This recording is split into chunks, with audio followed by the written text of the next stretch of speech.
Hello friends, and welcome to our channel Great Saints. Now we've all heard about Klaus Schwab's economy, in which you will own nothing and you'll supposedly be happy, as if that's going to contain anything of the economy of God. But there are other economy Francescos. There's one of Francesco Bertoni, and how that led to Francesco Forgione. In other words, how Saint Francis of Assisi, his correspondence with the grace of God, gave us Padre Pio ultimately. So isn't this spiritual economy what we should really be investing in? On this channel, Great Saints, we seek out inspiration from Padre Pio himself and beyond to the lives of other great saints. So do join us in this apostolate by liking our videos and also by subscribing to the channel, and hit that reminder bell too. Now, both Saint Francis and Padre Pio loved Our Lady dearly. And so let's have a quick comment on the Assumption of Our Lady. Did you know that recently it was the Feast of the Assumption? That is, Our Lady was assumed into heaven, and traditions from this stem right back to the 2nd and even the 1st centuries. Is there any archeological evidence to support these ideas? And I came across this very interesting example recently, that in 2 places they claim to have Our Lady's tomb. And she lived in both places. The one is Jerusalem, the Valley of Cedron, and the other, of course, is Ephesus.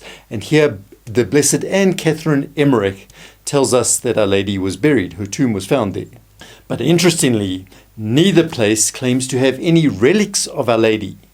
And that's from a time when relics were just considered so important. They were critical. We have relics of so many of the apostles from that time, and yet no relics of Our Lady. A likely explanation is that Our Lady did rise, body and soul, into heaven, therefore leaving us no relics of herself. Now our story continues. There are 3 mystical events in the life of Saint Francis of Assisi which are still paying dividends in their spiritual economy today. Now, Saint Francis' economy was basically total reliance on God's generosity.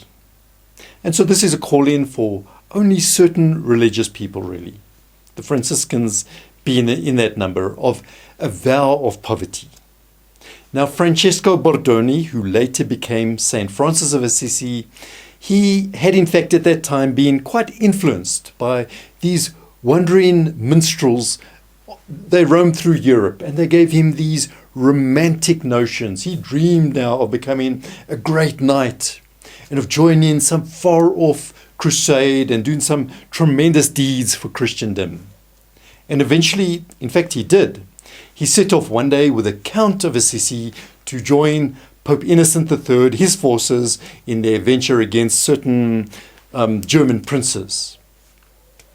But it seems that this was a wrong calling for him, because en route, Francesco had 2 dreams. They were clearly vivid mystical experiences coming from God. And in the first dream, he dreamt about his father's house had been transformed into a splendid castle. He said there were lances, shields, saddles everywhere, and it was filled with armor. But all of this was marked with the sign of the cross, and it was apparently meant for him and his soldiers. So here we're talking about his future and spiritual warfare. And then the following night, he had this dream as well. God spoke to him this time clearly and asked him this question: which is better, to serve the Lord or a servant, a rich man or a beggar? Then why are you choosing to follow a beggar instead of God? And so these dreams, they made quite an impression on Saint Francis. And because of this, he left that crusade, and now he returned to Assisi and he began a new life, a life that was more detached. So up until this point, he had really been the life of the party, we could say. His friends knew if they invited him, he would supply a lot of food and a lot of drink at any festivities. But now he was detached, and so his friends realized this, and they began teasing him that perhaps he had fallen in love. To which St. Francis responded, "I shall bring home a bride, more beautiful, richer, and more noble than any of you has ever seen." And then he continued along his spiritual path for a while. It took its course, and eventually Francis now withdrew himself completely. He just wanted to spend more time in prayer, trying to discover God's will for him. And then later on he had another mystical experience in which he was on a pilgrimage to Rome. And here God spoke to him again very, very clearly, telling him that the things that formerly made you shudder will bring you great sweetness. This is the part of his economy, Francesco, indicating how much God wished him to deny himself. And the more he did that, the more he denied himself, replacing it with attachment to God alone. Through this, God's economy was going to bloom in his life. In autumn, the year was 1205. Now Francis was wandering in the hills of the province of Umbria. And there he was just contemplating the beauties of God and the beauties of creation. Obviously they're linked, closely linked. And then he came up to this dilapidated old church. It was called San Damiano, St. Damien. And Francis opened the door, he went inside. It was a beautiful big image, a Byzantine image. And on the image, our Lord was on the cross. And so he knelt before this image and he started praying. It wasn't long before he was absorbed deeply into prayer. And then it was as if the lips in the image began to move. And he heard this voice of Jesus saying to him, "Francis, go and repair my house, which as you see is falling completely into ruin." And the command was repeated a further 2 times. This left Francis so stunned.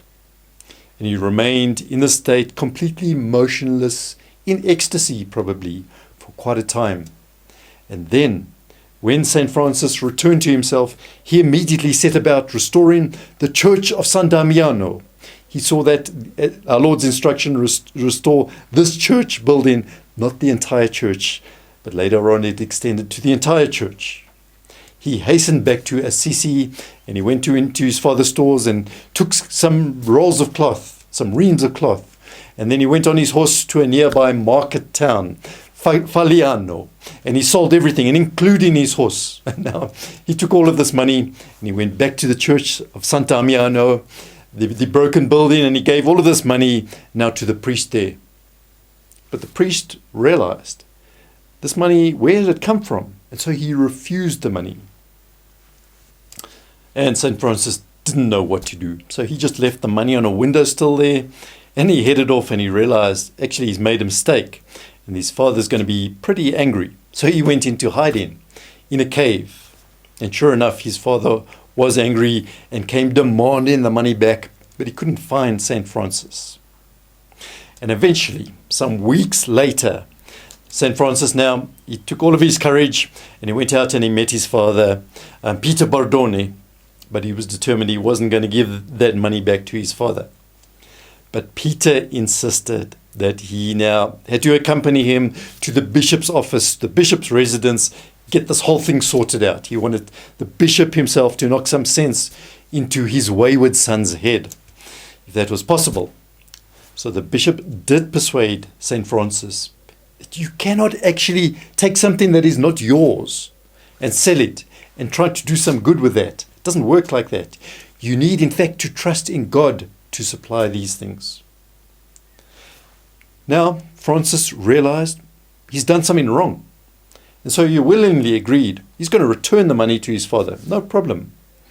But now followed one of the most dramatic gestures in the history of Christendom, because Francis insisted that he was not only going to return the money, but every item that came from his father should be returned, including, in fact, the clothes that he was wearing.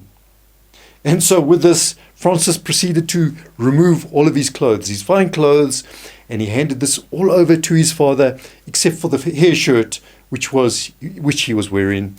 That was his sole possession. And Francis concluded, "From now on, I will say only, Our Father in heaven, and not my father, Peter Bordoni." So what a radical break this was. And the bishop realized that he was in fact making a religious dedication, at which, of course, the bishop told one of his assistants, "Go and get something for Francis to wear." The only thing they could find was an old, worn-out tunic, which belonged to a farmhand, to a laborer. It was worn out. And they gave it to Francis, and he accepted it joyfully. And then he took a piece of chalk, and with a piece of chalk he drew a cross on the front of his tunic, and that became the Franciscan habit. And so he had now irrevocably committed himself to Christ crucified, and from then on there was no turning back. And these acts ultimately gave birth to the Franciscan orders. And clearly St. Francis was more interested in winning the graces of God's economy, the spiritual treasures of the Franciscan orders. Without these radical gestures, there would never have been a Franciscan order, perhaps. And because of that, would there ever have been a Padre Pio? So all of this is really food for thought, that God does have a different economy to us. We need to be realistic about our economy, but God can operate on a different scale. But it's not an easy route, because, as Pope Leo the 13th tells us, he's speaking here about St. Francis of Assisi, he was seen to go about careless, roughly clad, in very rough clothing, begging for food and enduring the ridicule of the crowds. They mocked him because he had embraced the folly of the cross. And for him now, this was the highest, it was the greatest wisdom, the folly of the cross. So what an example of love for Christ and his evangelical poverty. And so ultimately, this is how we ended up receiving great saints like Padre Pio. It was through the tremendous example of St. Francis of Assisi. We ask you do join us in this apostolate of the great saints, and make sure that you are subscribed to our channel if you're not subscribed, and click that reminder bell so that you can receive notices of future videos. And also like our videos and share them with others.